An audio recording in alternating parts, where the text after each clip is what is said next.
are lots of models out there in terms of how organizations work. They could be public, they could be private, they could be publicly traded, they could be co-ops. There's so many different models out there.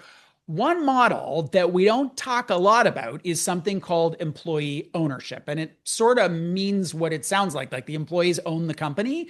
This could be a really big driver for growth in the Canadian marketplace, but it isn't quite yet. There's a bunch of research happening to look at this, look at the opportunity, look at what works, what doesn't work. And we're going to talk about that today. Our guest is Jon Shell. He is a graduate of Queen's University, and that makes sense given the link to the Smith School of Business at Queen's University and the research initiative that he is part of. Jon is chair of Social Capital Partners and also a board member at Employee Ownership Canada. Hello, Jon. Hello, Bruce. How are you? We talked about employee ownership, I'm going to say I don't know, 2 or 3 years ago. Before we talk about the research that's required and what the scope is of that project, I want you to just set the table here in terms of what the is that we are talking about. Yeah. What is it that we're talking about? So I think when we spoke last, we didn't have an employee ownership succession option here in Canada, Yeah. but since then we've got one.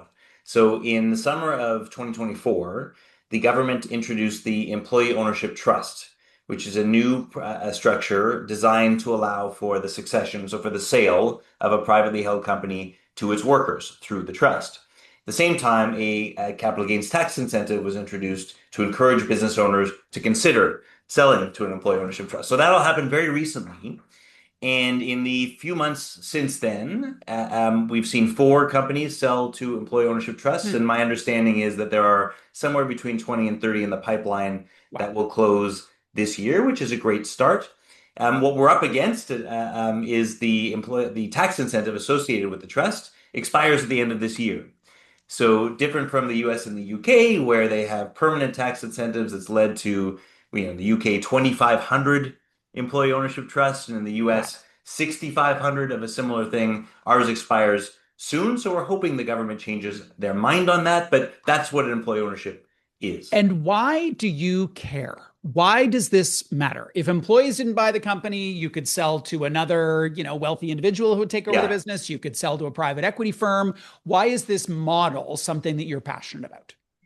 Look, I think we're all looking for answers on how to make our economy more fair while ensuring that it stays productive and grows fast, right? So what is wonderful about when a business owner sells to their employees through one of these trusts is we have a lot of research from the US and the UK that shows that those companies perform better than if they were to sell them to a private equity company or to a competitor. So it's great for the company and it's great for the economy. It also keeps those companies owned by Canadians, right?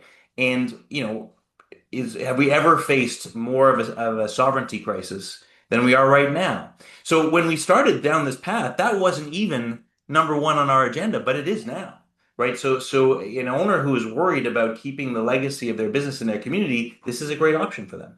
What's the hypothesis as to why they're more successful? I mean, I can make things up, but what does the research say that Yeah. has those organizations be more successful? Yeah, the two main things wouldn't surprise you. So the first is alignment throughout the organization. So employees benefit from the work that they do, and the second is a change in incentives. If I don't need to resell this company in 5 years because I own it through a private equity buyout fund, I have a lot more patience and time to make sure that my strategy can succeed, and I have more time to make long-term investments pay off. So you tend to see more investment, which is, again, as we talk about a productivity crisis in this country, that's because we don't invest enough in our businesses. Here, there is enough time for long-term investments to pay off, so more happen.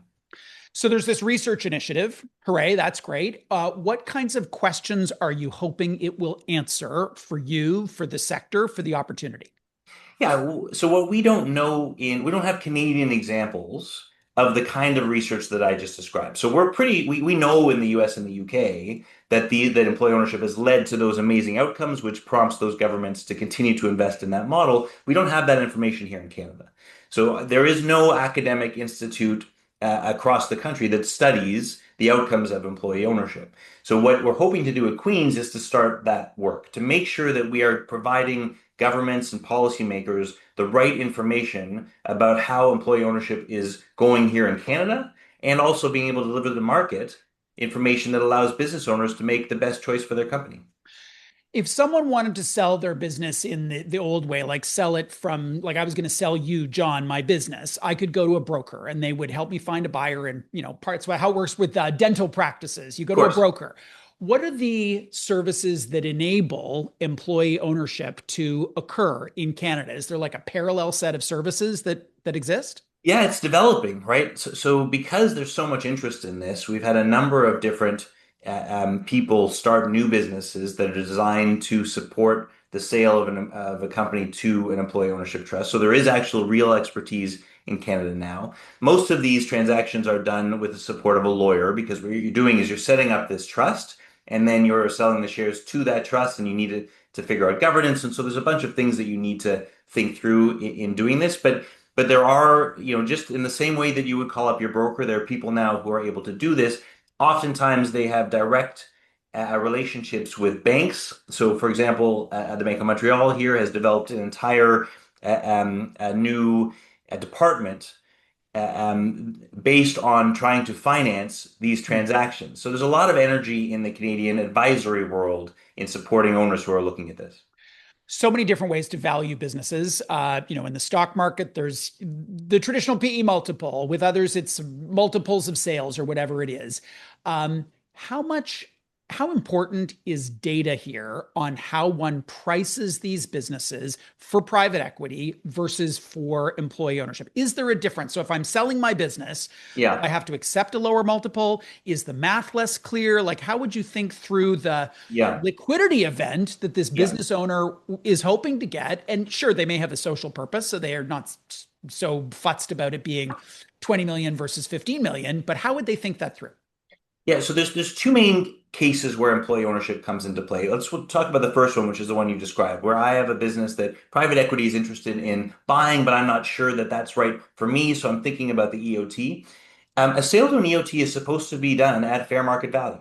Hmm. So if there is a market price for your business, that's the right price. And then you need to think through, does it work in an employee ownership trust scenario where you're getting paid over time through cash flow? So if you're in an industry where businesses sell for 15, 20 times EBITDA or times cash flow, that may not work for an employee ownership trust. But if you're in a business where multiples are more consistent with the average in the country, then it might work. So that's the first use case.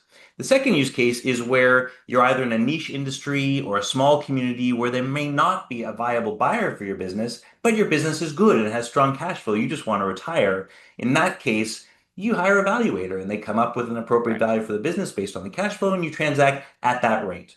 And so those are the two main ways you think about it.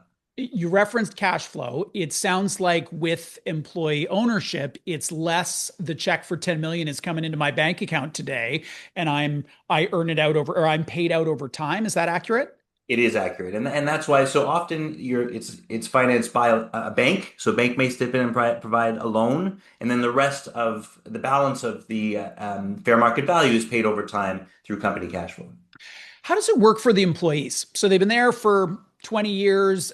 If they were to buy a business across the street, they would save their money or they'd take out a loan to buy a stake in the dry cleaner across the street.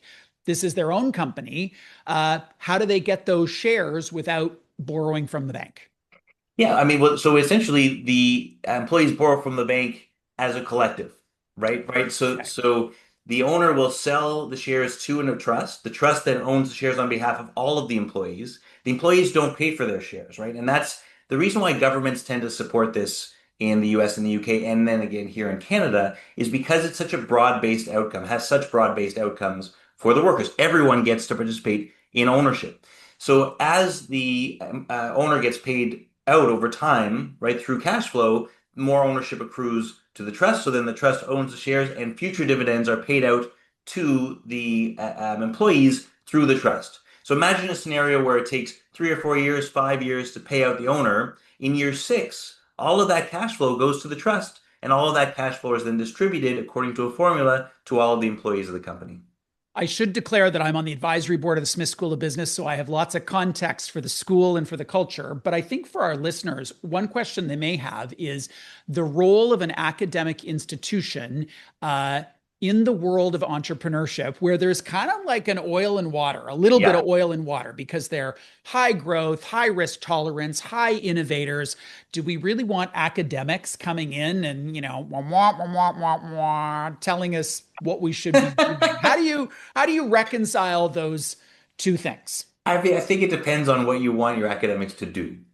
And in this case, what you're hoping that they'll do is an objective outside in evaluation of the outcomes and benefits of a policy, right? That's what we're hoping for here. And then, of course, so you also have outcomes, business outcomes of that policy. And if I say those, like I clearly think this is great, right? No one's going to believe me because I think this is, great.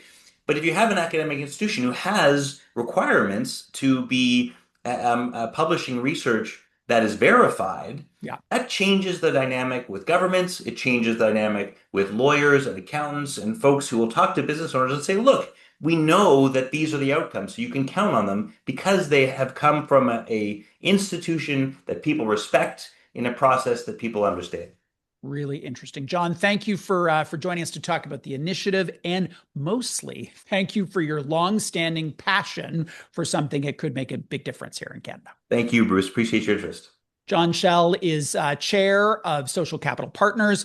He is very closely tied to the world of employee ownership and was here to talk to us about a research initiative that will be led by the Smith School of Business at Queen's University.